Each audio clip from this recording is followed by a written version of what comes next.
The air was thick with roses and champagne, with laughter trailing through the marble corridors of the Belrose estate like silk ribbons caught in the wind. Waiters floated by with silver trays, and string music poured from the courtyard where hundreds of guests gathered under a canopy of fairy lights and carefully staged perfection. I stood at the edge of it all, unseen. No one noticed the woman in the deep emerald gown, her face half covered with a delicate black veil. To them, I was just another guest, perhaps a friend of the groom, or a distant cousin tucked into the seating chart at the last minute. I made sure to keep my name off every list, my invitation unofficial, my entrance unnoticed. I had been preparing for this day for 11 years. Celeste Belrose was getting married, my sister, the darling of the family, the princess of every room she walked into. Even now, with the sun glowing behind her cathedral, length veil and diamonds sparkling at her throat, she looked untouchable. They all thought so, all of them. My parents, the guests, the press waiting outside, had no idea that their perfect picture was missing a piece they'd thrown away over a decade ago, me. I took a glass of champagne from a passing tray and walked slowly through the crowd.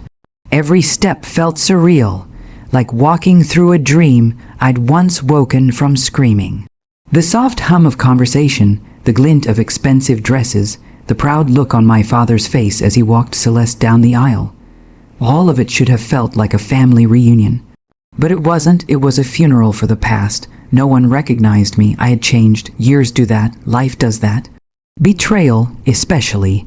A soft laugh near the flower arch caught my attention. My mother stood there, fussing over the train of Celeste's gown, her voice sweet like spun sugar.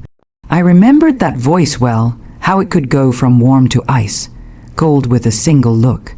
She hadn't looked at me since the night she told me to leave her house. "You've shamed us enough, Ariana," she had said back then. "Get out. We don't want to see you again."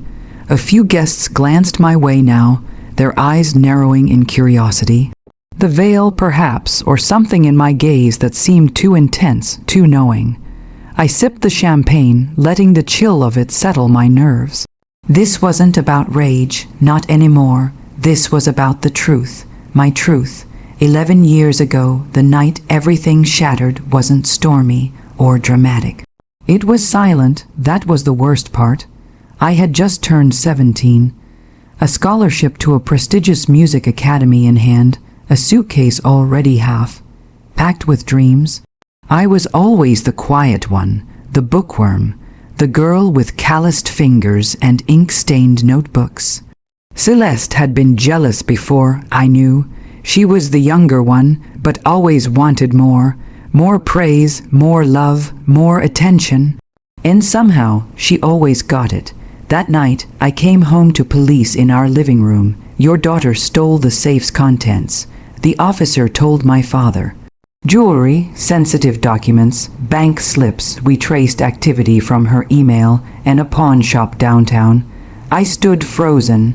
I had no idea what they were talking about. Celeste stood behind my mother, pretending to cry. I'll never forget that how her fingers trembled just enough, her mascara running just right. No one listened to me, not when I said I hadn't done it, not when I begged to have my laptop checked, not when I swore on my dead grandmother's name. My parents didn't press charges. That would be too public, too shameful. Instead, they made it quiet, clean, efficient. They threw me out the same night. A black trash bag of my clothes was tossed at my feet as my father turned his back. My mother watched from the porch, her expression unreadable. Celeste stood behind the curtains, smiling like she'd won. And she had, back then. Present day, the wedding was in full bloom now. A violinist played something soft and classical as petals were tossed into the air. The vows had been exchanged, the kiss sealed, people clapped, tears were wiped, champagne flowed like water. I stayed near the edge of the garden, breathing deeply, steadying the heartbeat that echoed too loudly in my ears. "Ariana," the voice was cautious, male. I turned slowly, For a moment I didn't recognize him. Then, brown eyes, nervous energy, the way he twisted his ring absent-mindedly. It clicked. "Matthew," I said softly, "my childhood friend, one of the few who had believed in me. At least for a time." He looked like he had seen a ghost. "Is it really?" I lifted my veil. His face paled. "You weren't supposed to be here. I know. What are you doing here?" He whispered, glancing nervously around. I smiled, watching. "Does Celeste know?" "She will." He stared at me like he was trying to understand what I had become. "You look different. 11 years will do that," I said gently. He wanted to say more, but the wedding planner was calling everyone inside for the reception. "Are you staying?" he asked, his voice low. I looked at him, really looked. There was guilt in his eyes. Maybe regret, maybe fear. "I'm just here to say goodbye," I said, to a version of me that died a long time ago. And I meant it. But not before they saw what they buried. Not before they remembered. Not before I reminded them of exactly who I was. The ballroom sparkled with golden light, chandeliers hanging like frozen constellations over the elegantly dressed crowd.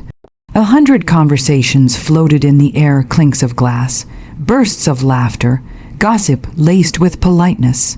Waiters circled with hors d'oeuvres, a string quartet played near the grand piano, and in the center of it all, my sister, Celeste Belrose, glowed like she was carved from starlight. She always did know how to shine. It was easy to believe she deserved all this. The designer gown that fit her like it was stitched into her soul.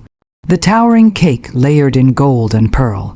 The groom, handsome and rich, smiling as if he'd just won the lottery. And the parents, our parents, beaming like they'd raised a queen. It was the kind of perfection you only saw in magazines. And like all magazine covers, it was a lie. I slipped through the crowd like smoke, my veil now pinned to the back of my hair, my eyes tracking Celeste from a distance. She hadn't seen me yet, not really. There had been a flicker earlier, her gaze skimming the room, a falter in her smile. Maybe she felt it, that eerie ripple in the air when a ghost walks into a room. I was that ghost, the one they buried, erased, rewrote. But I hadn't come to haunt. I had come to remember and to remind. The Belrose legacy, you should be grateful we even let you come here. My father had once said when I was 15, standing in the hall after I'd asked if I could join Celeste at a gala. "You're not exactly what this family wants to be known for." It had been a pattern. My hobbies were quirky, while Celeste's were brilliant. My awards were nice, but hers were expected. I wrote music in notebooks. She wrote her name into every conversation, every party, every spotlight. And our parents ate it up like candy. Back then, I thought it was just favoritism. Now I knew better. It was control. Celeste was the golden thread that stitched our family's image together. I was the loose end they feared would unravel it all. The first fracture, the memory came sharply like biting into glass. It was just days before my expulsion from the family. Celeste had come into my room one evening, holding our mother's emerald bracelet, the one she never took off. "Mom's looking for this," Celeste said, twirling it between her fingers. "She's furious. Then give it back," I had said without looking up from my notebook. She had just smirked. "Why don't you give it back?" I stared at her. "What are you talking about? You touched it earlier, didn't you? She saw you in her room." I shook my head, confused. "No, I didn't." She leaned closer, and I'll never forget the cold, gleaming cruelty in her voice. "It's going to be so easy to make them believe you did." And it was. Within days, the bracelet was reported stolen, along with documents from our father's office. Documents that later mysteriously appeared at a competitor firm. The whispers began, followed by accusations, and finally, the night I was thrown out into the dark. Present day, the dance of masks, a soft voice pulled me back to the present. "Excuse me, miss, I couldn't help but wonder if we've met." I turned to find a woman in her 60s, pearls around her neck, eyes sharp with curiosity. Another socialite friend of my mother's, no doubt. I recognized the signature Belrose style. Tasteful, expensive, cold. I don't believe so, I replied smoothly. But you look so familiar. She pressed, squinting. I smiled. I get that a lot. She tilted her head, but before she could dig deeper, another woman swept in to drag her toward the dessert table, leaving me alone again. My anonymity wouldn't last much longer. From the corner of the room, Matthew caught my gaze. He was still there, hovering, torn. I could see it in the way he watched me, the guilt still clinging to his shoulders like fog. He hadn't defended me all those years ago. Not when it counted. We were just kids, yes, but his silence had cost me everything. Still, there was something human in his eyes. Some fracture, maybe he regretted it. Maybe he didn't know how much of my life had shattered because he stood still while I was drowning. The bride notices, and then it happened. Celeste saw me, across the room in the lull between songs, her eyes locked with mine. She blinked, confused. A small frown creased her lips. She tilted her head, as if trying to place a face she hadn't seen in a decade. Then realization hit. Her face went pale beneath the makeup. Her fingers clenched around her champagne flute. And for a fraction of a second, the mask slipped. Fear, real, pure, and cold. I saw it, and I smiled. She turned away quickly, whispering something to one of the bridesmaids. I watched them both glance back at me. The whisper was followed by another, then another. Like wildfire, the room began to shift. My name hadn't been spoken yet, but it was close. I didn't mind. In fact, I welcomed it, because I hadn't come just to haunt. I had come to be seen. Truth wrapped in satin, as the waiters cleared away the dinner plates and the MC called for speeches, I moved quietly through the back of the hall.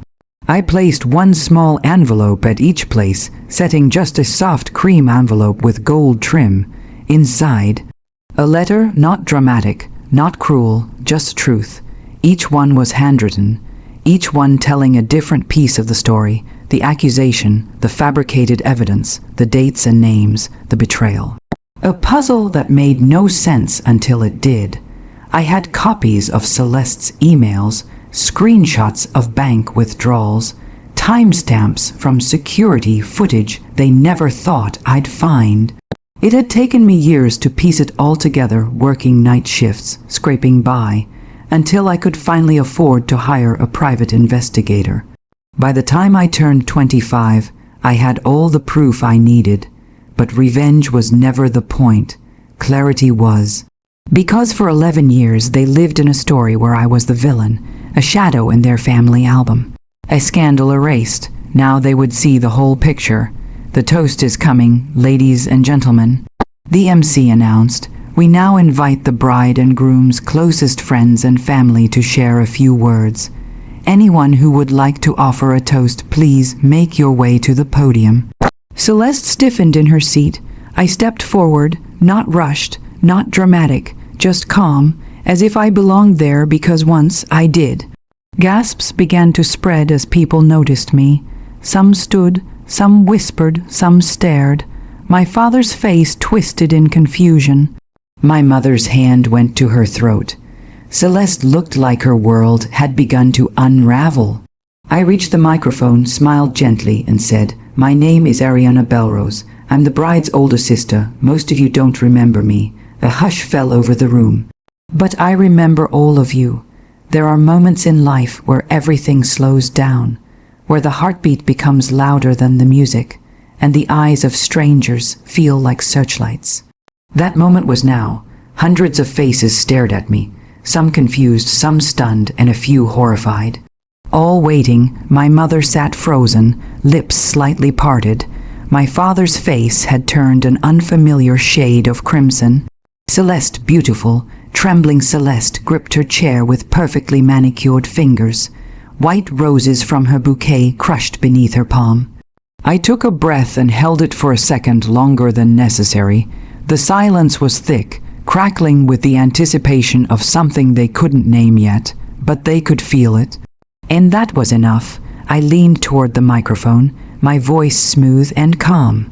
"I know I'm not what any of you expected tonight. Believe me, I didn't expect to be here either, not until a few months ago. But something in me kept whispering, you deserve to be heard, even if it just once, so here I am." The room didn't breathe. The opening note, "I'd like to propose a toast." I continued, lifting my champagne glass. "To the bride and groom." A few people half-heartedly raised their glasses, unsure if they were being tested.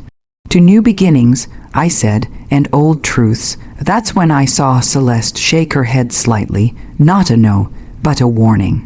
A silent threat, but it was too late. The envelopes I'd slipped onto every plate were already being opened. One by one, like landmines, I continued. "You see, I used to believe in fairy tales, sisters who braided each other's hair, parents who listened, a home full of light, but I learned, too young, that not all stories end with happily ever after. Some end with a trash bag of clothes on the sidewalk and a locked front door behind you." Gasps. Soft and sharp, I was 17, and I was framed. A murmur rippled across the crowd. Celeste shot up from her chair. "That's enough," she said, her voice brittle. "Sit down," I said softly. "You'll want to hear this. After all, it's your story too." She froze. The cold truths: I was accused of stealing from my family. Jewelry, confidential documents, bank records. They said I tried to destroy my father's business. The truth? I looked directly at my father. I didn't even know where the safe was. I turned to the crowd, but someone else did. People were opening the letters, now reading the handwriting, eyes widening at the screenshots, the old emails with Celeste's name, the time-stamped files. One man, possibly a business associate of my father's, looked like the blood had drained from his face. Celeste was trembling. "This," I said, holding up a single photograph, "was taken 2 nights before the jewelry went missing. That's Celeste trying on my mother's emerald bracelet in her room. The same bracelet I was accused of stealing." Another paper held high. "This is a receipt, the pawn shop that took it in, signed not by me, but by Celeste's boyfriend at the time. I tracked him down last year. He confessed everything. I've got the audio recording." Another collective gasp. The string quartet had stopped playing. The servers were frozen. The groom's face had gone slack. "And this," I held up a final document, "is a statement from a private investigator who confirmed that emails sent from my account to competitors were actually traced back to an IP address on Celeste's phone. She used my identity, my name, my future. My voice cracked for the first time, and you all let her." The silence after no one moved. Even Celeste sat now, like her legs had forgotten how to function. My own parents believed her. I whispered. Without evidence, without a second question. They didn't need proof, they needed a scapegoat, someone to protect the image. I looked at my mother. "You once told me I was the shame of the family, that no one would believe a jealous little girl. Do you still believe that now?" She said nothing. Her eyes were wet. "I didn't come here for revenge," I said. "I came because for 11 years I was erased. My name, my face, my entire existence, gone from the family photo albums, from every conversation, every holiday. You buried me to keep your legacy clean." I stepped away from the mic, setting the letters on the podium. "I'm not here to destroy anything. You already did that yourselves. I'm just showing the mirror." And then I raised my glass again, to the bride and groom. I said one last time, "May your future be more honest than your past." And I drank. The explosion that never made a sound, no screaming, no accusations, just stillness. Like the moment before a storm hits and all the birds vanish. The groom stood slowly, looking at Celeste like he didn't recognize her. "You told me she died," he whispered. Loud enough for everyone to hear, Celeste reached for him. No, I didn't say that. You said she ran away, that she stole. She did steal. She..."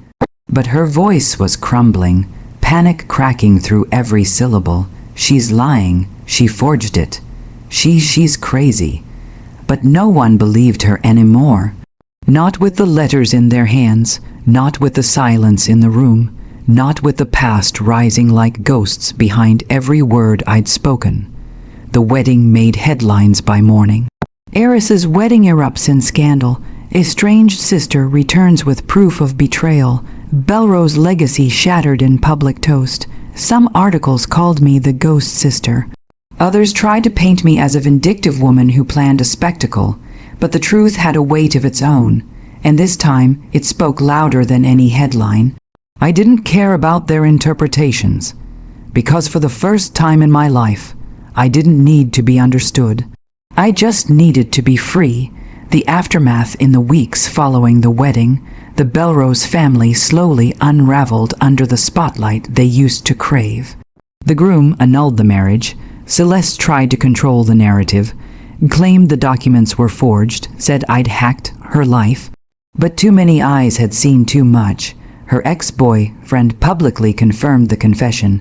The audio file was verified. My father's firm lost 3 major contracts. Investors began to pull out once whispers of insider leaks resurfaced with my name cleared. My mother disappeared from society events. Her silence was louder than ever now, but for once it wasn't directed at me. They tried to contact me, emails, calls, even a handwritten letter from my mother. None of them included the words "I'm sorry." So I left them unread, becoming someone else. I wasn't Ariana Belrose anymore, not in the way they remembered her. Fragile, obedient, easy to silence. The years they erased me were the same years I built myself. I had worked 3 jobs to pay for university. I had lived in rooms smaller than closets, eaten soup for weeks, slept on couches, trusted strangers. I learned how to survive, how to code, how to invest. I built a small tech startup that eventually got acquired by a Fortune 500 company. Now, I own the building my father's company once leased office space in. The irony was poetic, but I didn't gloat. I didn't need to. Revenge isn't always fire and fury. Sometimes it's just silence and a view from the top. A knock on the door one rainy afternoon. There was a knock at my door. I lived in a quiet town now, far from the marble floors and silk lies of the Belrose estate. My cottage overlooked a field of lavender. Peace had replaced pain. When I opened the door, I wasn't surprised to see her, Celeste, soaked from the rain, makeup smeared, something wild in her eyes. "Ariana," she said. Her voice was barely above a whisper. I didn't say anything. She stepped forward. "I lost everything." I nodded. "I know. I didn't think it would matter. I thought they'd always believe me. I didn't think you'd survive." I offered. She looked down. "I'm not here to beg," she said. "I just needed to say it. I'm sorry." The words hung in the air. Finally, I didn't smile. I didn't forgive her, but I didn't slam the door either. "You ruined my life," I said calmly. "But I rebuilt it, without you, without any of you. I don't hate you anymore, Celeste." She blinked. "I pity you." Then I closed the door, and for the first time in 11 years, I felt clean. A garden of her own. I walked into the garden behind my home. It had taken me 2 years to grow it from scratch. Roses, lilies, wild mint, and lavender. Things that grew quietly. Things that didn't ask to be seen, but bloomed anyway. I ran my fingers over the petals, wet with rain. The past didn't haunt me anymore. It didn't follow me like a shadow. It was simply a story. One I had lived through, survived, and rewritten. The Belroses would continue to live behind gates and granite smiles, but I had something they never could: peace. Not bought, not borrowed, built petal by petal, day by day, truth by truth.